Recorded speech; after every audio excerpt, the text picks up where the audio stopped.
Welcome to Stop Dieting and Start Living podcast. I am your coach, Natalia Rodriguez, and I will be guiding you to get in the best shape of your life for the rest of your life by combining my coaching experience with the psychology behind the human eating behaviors and some simple brain science.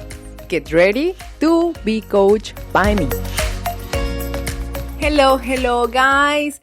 Happy new week and thank you for being here with me today. As I talk a lot about why it's important to know what you eat when you want to lose weight, is because to find out your real problems. So today I want to talk about what kind of issues you may be having with food, because there is different ways to overeat. So there's a difference between, perhaps you heard this before, exists emotional eating, binge eating, and compulsive overeating. So in this episode, I want to provide you with a clear understanding so you can identify which can be your problem, which is the starting point for making changes that will lead you to long-lasting results. So many of my clients assume the overeating is binge eating, while others mistakenly never connect their emotions with their overeating. And this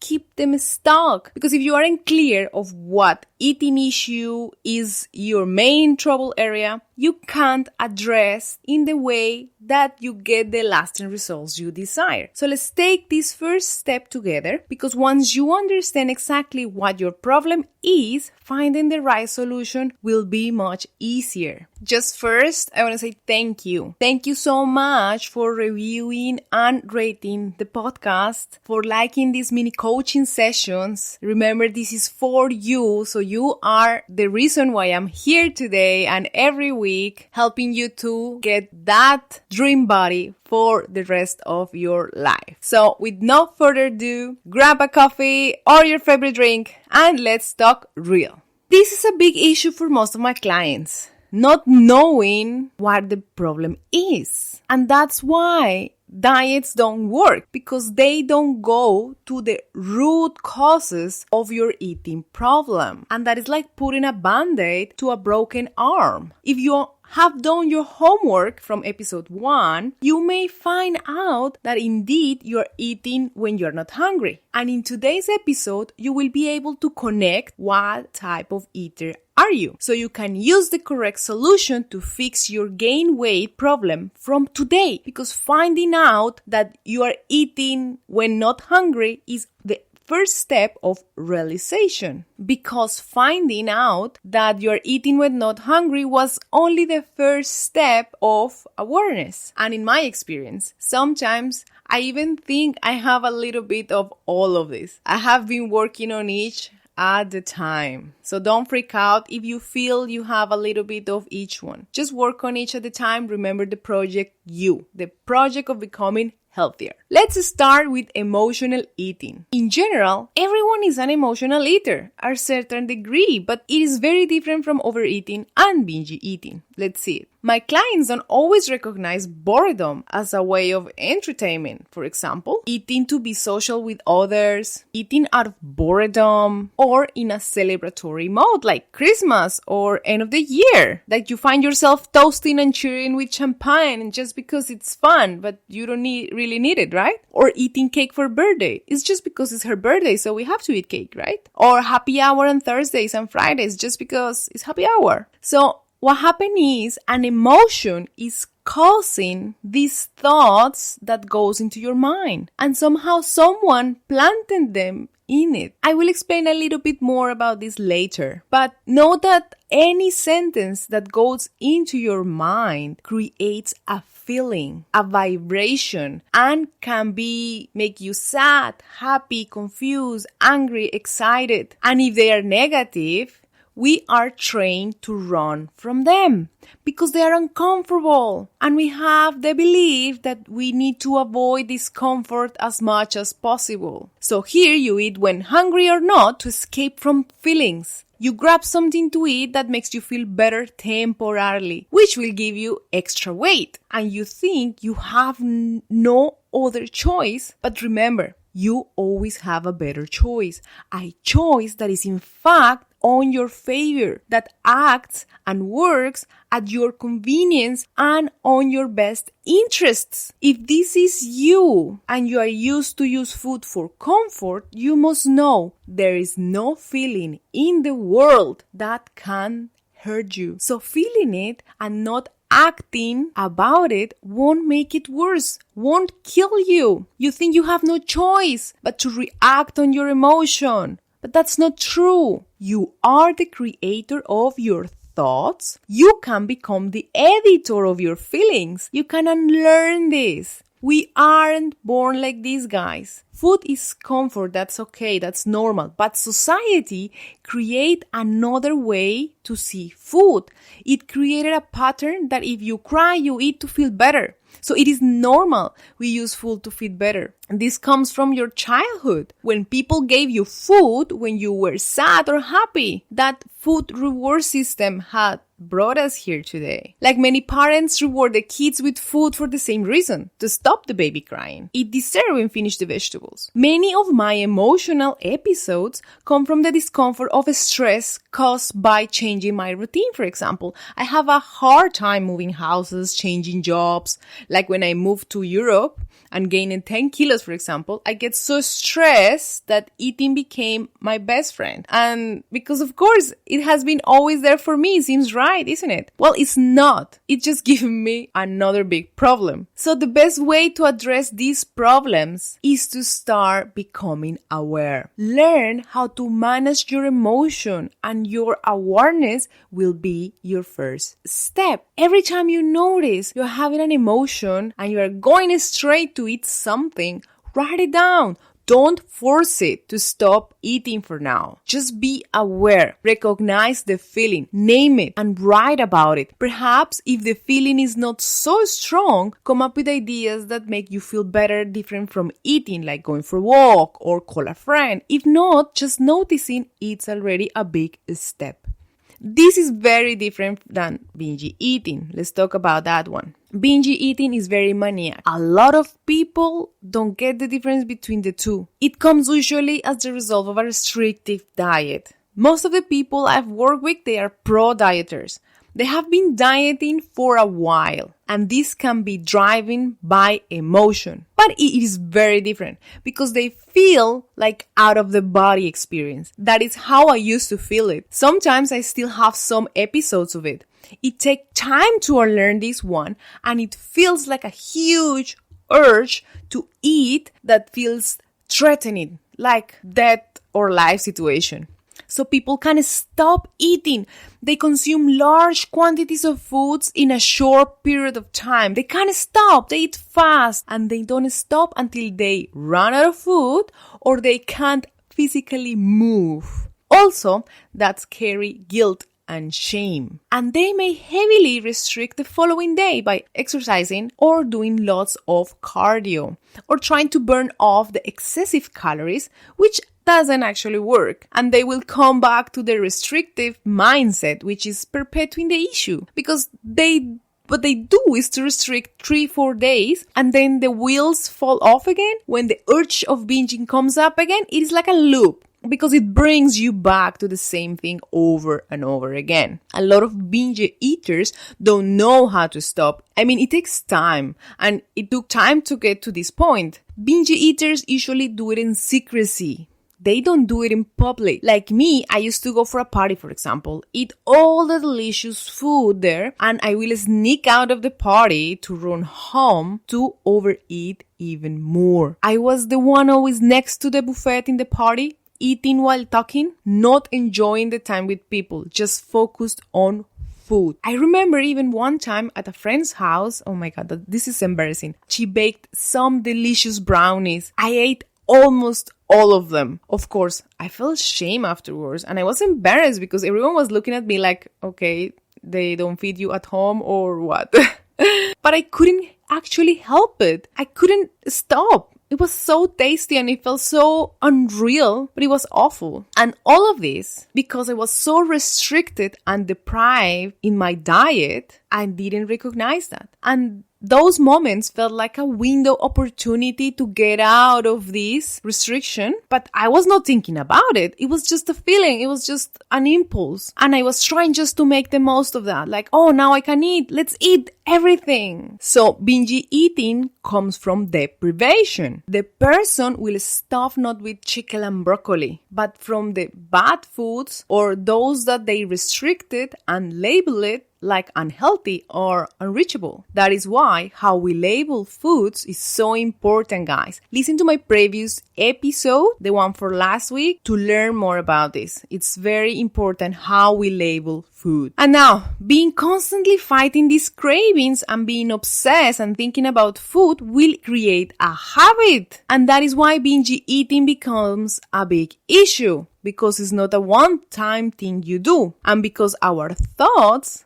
can become habits, we have to be careful about what we are thinking about and actually reacting to. So that donut became Doritos, and then became yogurt, and then became fruits, and then became other stuff, and you start jumping from food to food until nothing is left. And then you will feel guilty about that. That's the cycle of a binge episode. So it is a bit more extreme than emotional eating, and a habit that you create from eating large amounts of food in short periods of time. And then the regret and shame come. So your brain develop a pattern to eat as much as your body can hold frequently. It creates that urge that you feel like you cannot control. It is not necessarily caused by a negative emotion. Here, this is important. The brain develops a pattern in a response to many situations in life. It is very hard to track, and the survival part of your brain creates this let's eat solution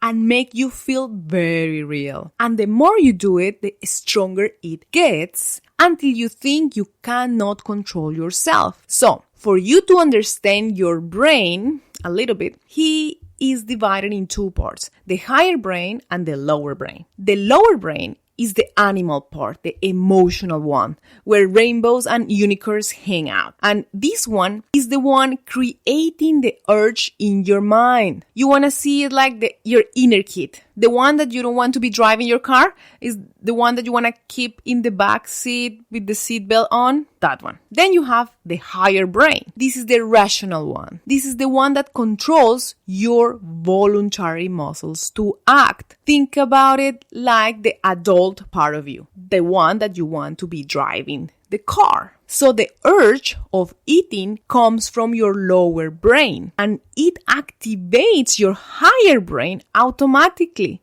Listen to this, because you have created the habit so you can act without processing the thought. And as real as it feels, it can come at any time, and it can be triggered by many things.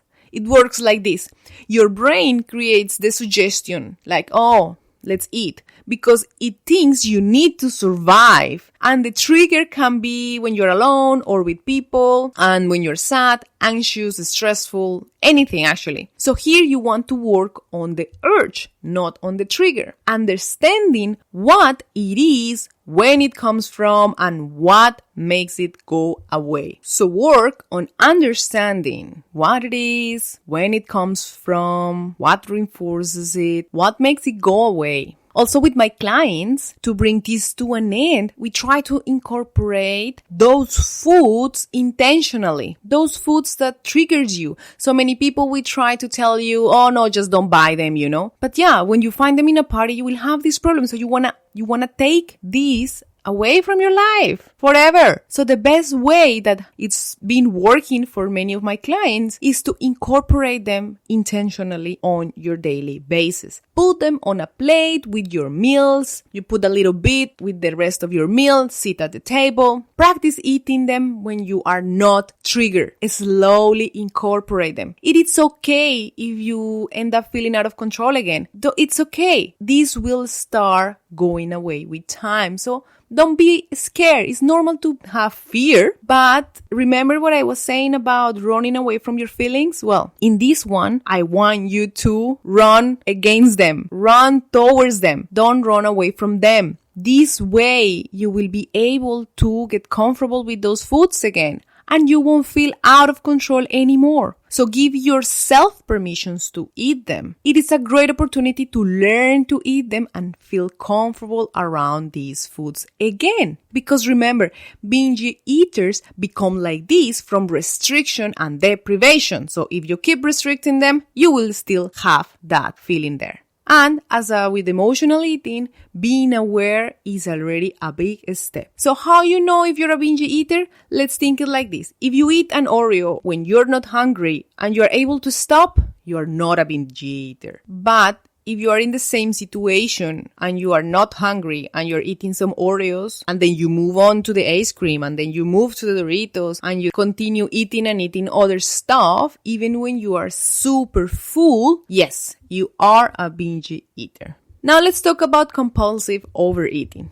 This starts when hungry, but you continue passing the point of fullness and satisfaction. You have a hard time to know when to eat and how much you should be eating. Like this person that you ask, are you hungry? And they say, I'm always hungry. I can always eat. I used to be one of them. So they eat all the time, lunchtime, dinner time, snacking, whatever. When smelling foods, when seeing TV commercials, when they see others eating. To avoid hunger, for example, if they think you may be hungry later and they don't want to feel hunger. I used to carry food in my purse to avoid getting hungry. I was so scared to feel hunger that I become an overeater. Leaving food on my plate was not an option. And this also comes from the cleaning plate rule. Like I remember my grandma saying that there are so many people dying from hunger in the world that we could not afford not to eat. But this is pure BS, guys.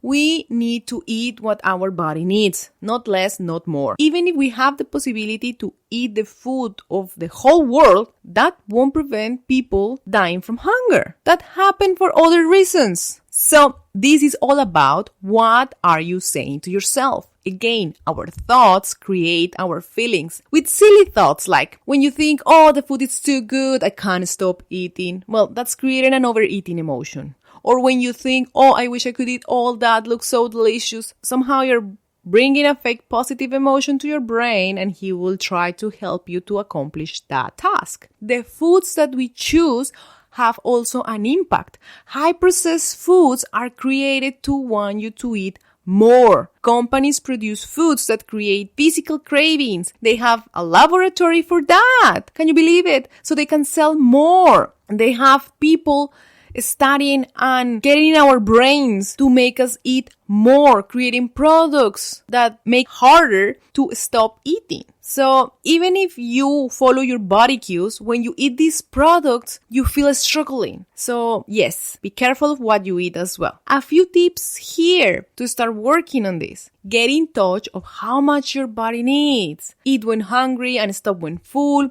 Use the hunger scale. Check on my Instagram or listen to my episode podcast number 1. Be careful with the thoughts you have about food. If something is too delicious, slow down to enjoy more. If it's too good, give yourself a chance to slow down and really get connected with the pleasure of it. And in the contrary, if something is not so nice, you don't have to eat it. Don't be scared of saying, no, I don't want this. And choose the foods you eat. Choose the ones that don't give you cravings. Learn about how to love foods that actually are good for you. Listen to my episode number 5. It's very interesting how to learn to love the food that loves us back. Now, next steps. You have accomplished many things in your life already. So focus on the few things that you want to change without drama. If you have extra weight on your body, only means that you have extra weight in your body. It has nothing to do with the type of person you are. You are an amazing person already. Don't forget that. Also remember that your thoughts create your emotions. When you focus on beating yourself up, that won't help you. Mentally, beat yourself will create negative emotions like, oh, there is something wrong with me. Why I can't just do this? I will never figure this out. So talking negatively to yourself will create negative emotions, and those will guide us to take negative actions like overeating even more. And then you're stuck on the same cycle. So focus on your eating problems like the project we talked about on episode 3. Look at it without emotion. Ask yourself, okay, what I'm doing right, what I'm doing wrong, how can I make it better? What kind of overeating I am doing, why I'm eating more, how do I want to be eating instead, and set a few rules. Beating yourself up is not allowed. Be drama-free and discourage from false results. It is important to seek the correct tools. There is no one that fixes them all, and this won't go away in a few weeks, especially if you're trying on your own. If you want to lose weight and learn to follow your body, it will take you some time. Of course, with a professional, it will take a little less time because the professional has the experience and know better than you do because the patterns are very predictable. After this, you will see how the process of change will start happening. Once you feel ready, you can research about it. You can send me an email, but learn more about the problem you have and see it as a project. Remember, start finding what works for you. So your homework for this week is to pay attention, journal, write everything you feel and how you reacted and what thoughts you had. This will allow you to stop breaking the cycle. I believe in you.